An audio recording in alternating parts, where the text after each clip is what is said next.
खबरों वाले शेयरों में सर सबसे पहले आज रिलायंस इंडस्ट्रीज, इस पे नज़र डालनी होगी। कल आपको याद होगा सर, हम बातचीत कर ही रहे थे, वो जो आईपीओ के नए नियम आए हैं जिसमें 1 लाख से 5 लाख करोड़ तक के जो अगर वैल्यूशन होते हैं तो फिर आपके लिए मिनिमम फ्लोट जो है वो 2.75% का, यानी कि इतना आपको ऑफलोड करना ही होगा। जो मिनिमम ऑफर साइज़ है वो आपका 2.75% होगा। देखिए सर, वो क्लैरिटी आई और उसके बाद ही रिलायंस की ओर से खबर आ गई कि रिलायंस जियो के आईपीओ के लिए इन्होंने एक अगला स्टेप ले लिया है। 6 ग्लोबल इन्वेस्टमेंट बैंकों को इन्होंने नियुक्त कर लिया है इस आईपीओ के लिए, और इसकी जो अनुमानित वैल्यूशन है वो 170 बिलियन डॉलर के आसपास बताई जा रही है। तो उस हिसाब से अगर इन वैल्यूशन के साथ साथ आता है आईपीओ तो ये देश का सबसे बड़ा आईपीओ बनता हुआ नजर आएगा। सर, रिलायंस इंडस्ट्रीज में क्या करें, एक खबर और भी मैं आगे डिस्कस करता हूँ, पहले जरा इस आईपीओ को लेकर आपका व्यू दीजिए। कल की मेरी कमेंट्री अगर याद हो तो मैंने ये चीज बोली थी। ये रास्ता बना रहे हैं, मे बी आज नहीं लेके आएंगे, बट सेबी ने जो किया है वो बाद में नहीं करेंगे, अभी करेंगे, सो दैट जब मार्केट थोड़ा सा भी सुधरेगा तो वो आईपीओ आने का कोशिश हो जाएगा। आईपीओ आएगा नहीं ऐसा नहीं है, और इस साल नहीं आएगा ऐसा भी नहीं है, क्योंकि ये कुछ दिनों की बात है। उसके बाद सब कुछ ठीक हो जाएगा। अब ये पेसिमिज्म है सबका, बस वो खत्म हो जाएगा। अब वही होते हुए दिखा, रिलायंस ने अपना रास्ता बनाना स्टार्ट कर दिया है। वो आईपीओ डेट जो डिसाइड होगा वो शायद हो जाए 2 4 6 महीने के बाद, मगर वो प्रोसेस तो करना पड़ेगा ना सर। वो प्रोसेस स्टार्ट हो गए। हम्म।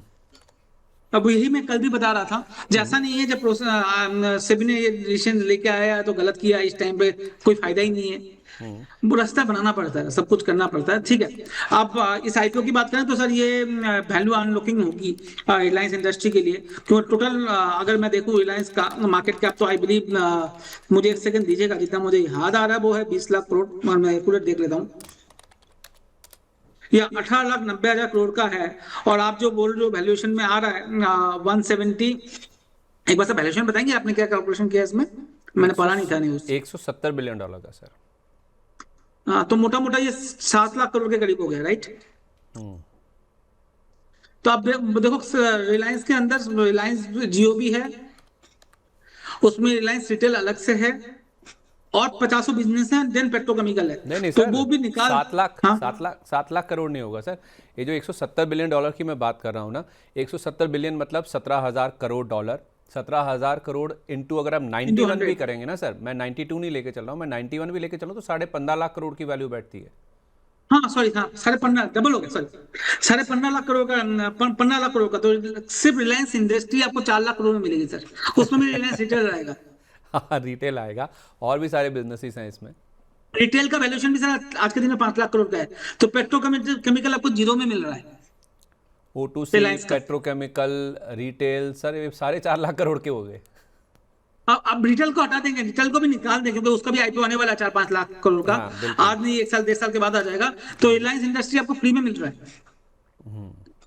तो ये रीरेटिंग कैंडिडेट हो सकता है सर। कल ही मैंने मना किया था रिलायंस को लेने के लिए, जो लॉन्ग टर्म के लिए अच्छा नहीं लगता, ट्रेडिंग के लिए ठीक है, मगर ये वैल्यूएशन अगर जस्टिफाई हो जाए, सब कुछ हो जाए, तो मुझे लगता है रिलायंस में रीरेटिंग हो सकती है। और ये 25 से 30 लाख करोड़ के मार्केट कैप में पहुंच सकता है, जो यहाँ से 40 से 50% का मूवमेंट हो सकता है स्टॉक पे। अब में भी आज से स्टार्ट ना हो, क्योंकि थोड़ा सा दिक्कत भरा टाइम है, मगर एक बार ये आईपीओ का बात चल जाए, मुझे लगता है यहाँ पर एक बहुत बड़ा मूव आ सकता है। तो सर फिर तो इस कैलकुलेशन के हिसाब से, तो ये तो फिर हर डिप पे बढ़ते जाएं सर। तो एक बार मैं कैलकुलेशन चेक कर लूंगा एक बार पूरा। मैं अगर रीड किया नहीं, जैसे मैंने बताया आपको, 15 लाख करोड़ है रिलायंस रिटेल का, क्या आएगा, क्योंकि उसमें उसके अंदर से बहुत सारी छोटी छोटी कंपनियां भी है। टीवी 18 का टीवी ग्रुप्स भी है सर, उसमें रिटेल ग्रुप भी है, उसमें जसडैल जैसी कंपनी भी है, उसमें डीलिंग जैसी कंपनी, डीलिंग नहीं सॉरी, केबल जस्ट कंपनीज भी बहुत सारी हैं। वो सारे देखने पड़ेंगे, एक बार देख के उसके बाद मैं मे बी नेक्स्ट वीक आपसे इस बारे में डिस्कस कर लेंगे। लेकिन सर अगर ये हाइपोथेटिकली पूछ रहा हूँ, अगर ये 170 बिलियन डॉलर जैसे बोला गया है या फिर जैसे अनुमान लगाया गया है, अगर ये अनुमान सही होता है फिर री रेटिंग और रिलायंस को हर डिप्स पे या फिर हर नीचे के लेवल्स पे लिया जा सकता है। प्राइमा फेसी यस, क्योंकि 15 लाख करोड़ का अगर मैं बोल रहा हूँ जियो का वैल्यूएशन है, टोटल 18,80,000 करोड़ में रिलायंस मिल रहा है, इंडस्ट्री मिल रहा है, तो 3.5 लाख करोड़ बचा। और रिलायंस रिटेल जो है वो 5 लाख करोड़ का है।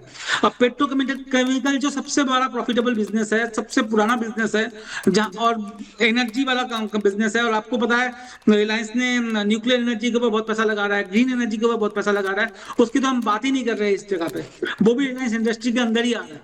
और पेट्रोकेमिकल बिजनेस के अंदर ही आ रहा है, वो कैलकुलेशन नहीं है, वो खुद 12-13 लाख करोड़ का होना चाहिए कम से कम। तो और हम इसमें 3 लाख करोड़ में बात करें, वो भी रिटेल को निकाल देंगे तो जीरो भाव की है। तो ये रीरेटिंग कैंडिडेट है। अ, अभी मैं 30-40% बोल रहा हूँ, अगर मैं जिस तरह से बात कर रहा हूँ मुझे तो डबल होते हुए भी हो सकता है हो जाए।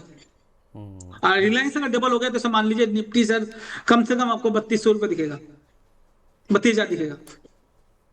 RIL मौजूदा स्तरों से डबल हो सकता है और उस केस में निफ्टी आपको फिर 32,000 तक भी जाता हुआ दिख सकता है। तो अगर इन्हीं वैल्यूएशन पर जो कि एस्टिमेट किए जा रहे हैं $170 बिलियन पर रिलायंस जियो प्लेटफॉर्म्स का, जियो प्लेटफॉर्म्स इनकी सब्सिडरी है जिसके तहत इनका रिलायंस जियो वाला कारोबार है पूरा, उसके वैल्यूएशन अगर $170 बिलियन के यानी कि 15.5 लाख करोड़ के आसपास के हैं, तो फिर आप ये मान के चलिए कि रिलायंस मौजूदा लेवल से डबल भी हो सकता है। हाइपोथेटिकली बोल रहा हूँ, अगर यही वैल्यूएशन पे IPO आता है तो क्यास लगाए जा रहे हैं, अनुमान लगाए जा रहे हैं, तो अगर रिलायंस यहाँ से डबल होगा तो निफ्टी कम से कम आपको 32,000 के लेवल पर दिखेगा, केवल रिलायंस के दम पर ही। तो इस चीज़ को आप ज़रूर ध्यान में रख के चलिए।